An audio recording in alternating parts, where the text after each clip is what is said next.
Boom! Welcome to Football Scientific. I'm Aaron Sauter, the professor of football science, writer for FootballAnalysisOne.com, CFLNewsHub.com, UFLNewsHub.com, and I'm here with Tyler Tiger to go over the latest NFL, CFL, UFL, and IFL news for you today. Tyler Tiger, what are you about today? I'm about to go over the NFL, CFL, IFL, and UFL news and notes. And then also, I made a song about avocados on TikTok. People need to check it out. It's pretty popular. I will be singing more songs. I sang a song about mashed potatoes last night. And then avocados today. So it's going pretty well. I think my career's taking off. I'll be the next Post Malone, I think. I got the tattoos on my face already, so I should be right there to be the next Post Malone.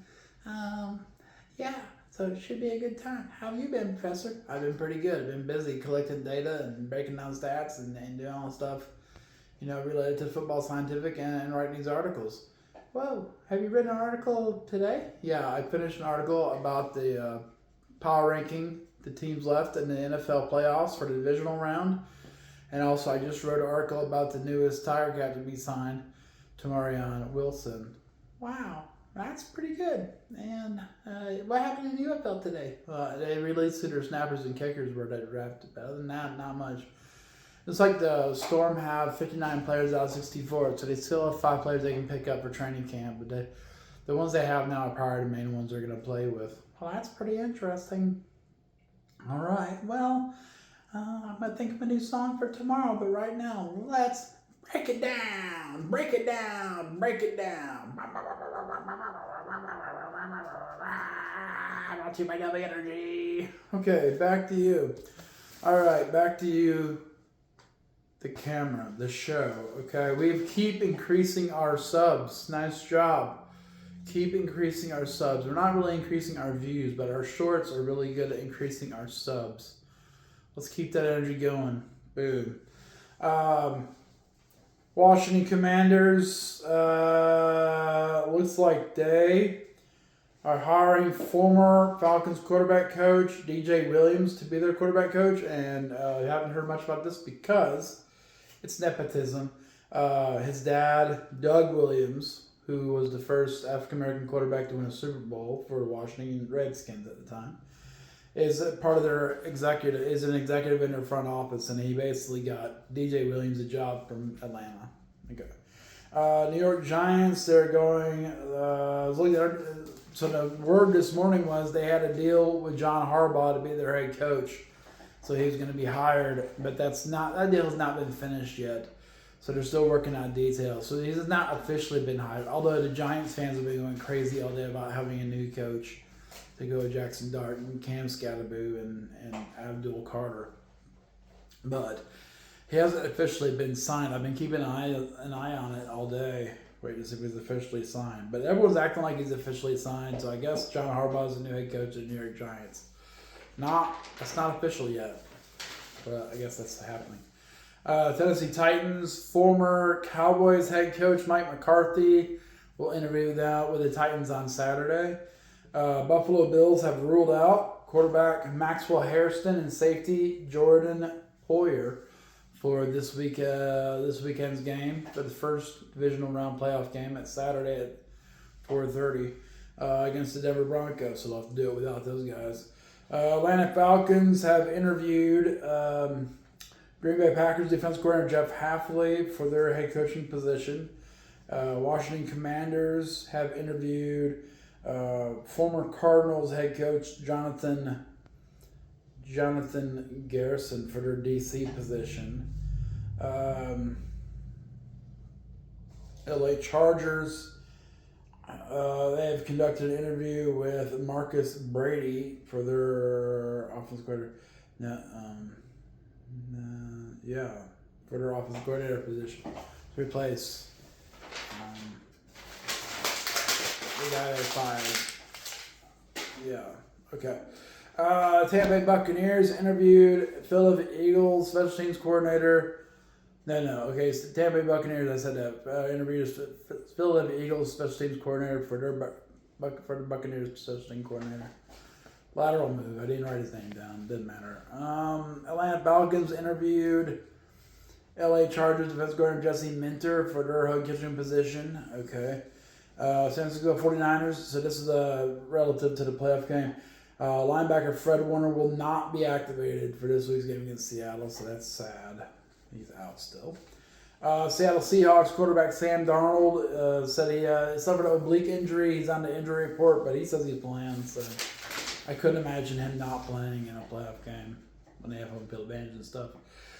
Houston Texans wide receiver Nico Collins did not practice today, so it's likely he'll not be playing against the New England Patriots, which will hurt their offensive attack.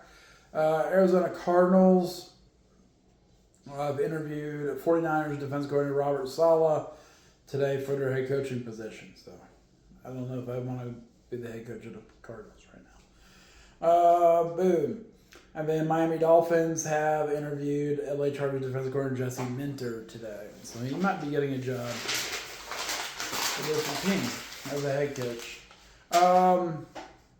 Boom. CFL transactions. Edmonton Elks signed American defensive back Travion Blaylock. They also signed national defensive lineman Francis Bemi or whatever. It's Bemiy. It's hard to say. He's Canadian, so it might be some weird pronunciation. BC Lions have released American. No offense to Canadian listeners. I didn't mean to say it sounded dumb because it's Canadian. I just didn't.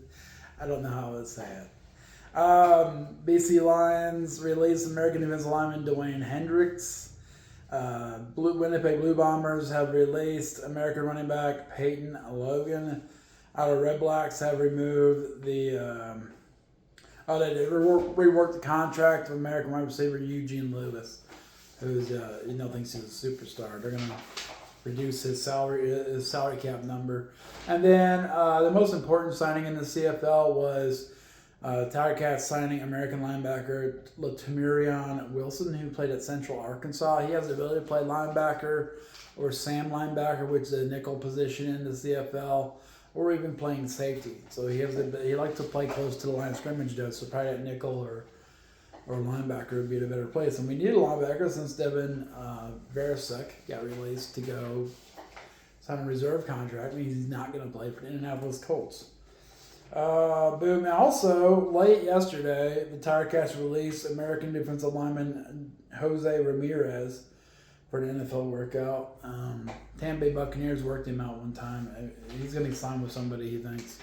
He probably will. I mean, that's why they asked out. If he's getting paid now, whatever. But he only had 4 tackles and a sack last year for Tiger Cats in 3 games that he played after September when they signed him. In the IFL, Tulsa Oilers have signed defensive lineman Trey Henry. In the UFL, several coaches have been getting jobs along with the drafts. So Orlando Storm, they have signed former NFL tight end Colin Thompson as their wide receiver coach. That's cool. Columbus Aviators have offensive guard Todd Haley, who has NFL experience, and defense guard Captain Munnerlyn, which is a weird name. Captain Munnerlyn. Okay. Dallas Renegades have hired Rick Neuheisel has hired Xavier Suapilo as their O-line guy. I guess they want to get the hardest names to say. They win the award.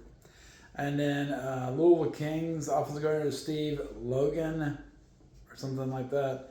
And defensive guard is Jamie Sharper. Let's see. Columbus Aviators UFL draft pick Amari Rogers has decided to retire from football. He played for the Birmingham Stallions. He got picked by the Columbus Aviators, and he's like, "Nah, I'm good. I don't need to play in the UFL anymore. I'm out." So that's a bummer for the Columbus Aviators fans. And the Birmingham Stallions have added UFL NFL tight end Cody Latimer, who last played for the San Antonio Brahmas in the first year in the UFL. He's going to be the tight end coach of the Birmingham Stallions with A.J. McCarron. So that's pretty cool. So that is the news of the day and the world of pro football. It was pretty diverse. Going from John Harbaugh being hired to UFL coaches being hired, and then some CFL editions and then some IFL editions. So we're all over the place today, which is pretty cool. Check out TikTok. I'll be doing in a few minutes our fourth phase of our Las Vegas Raiders turnaround and spelling out how we go about doing that. There's 5 phases, and the fourth phase is coming up today, this afternoon. And I guess Tyler Tiger will sing our song tomorrow maybe or something. So that for now, that's Football Scientific. Check out footballanalysis1.com for NFL articles and previews and stuff for this weekend's games. Check out CFLnewshub.com to keep track of the CFL game, Canadian Football League. It's awesome. And UFLnewshub.com, you track the UFL. And then along the way, the IFL and NAL are going to get started here soon. I think NAL has their preseason games in March, like late February, and then early March they get started playing. So it should be fun, and they always have some fun games. And the IFL will get going here in a little bit. So we won't, after the NFL's done, second week of February, we won't be too long before we get some more football. Probably good to have some downtime, honestly, for someone like me who consumes so much football. It'd be nice to have some downtime. Also, Monday, we have the national championship game between the Indiana Hoosiers and Miami Hurricanes. We'll be doing our betting guide and prediction for that and our scouting report on TikTok. So check all that out. And for now, that's Football Scientific. I'm closing the Football Scientific portal now.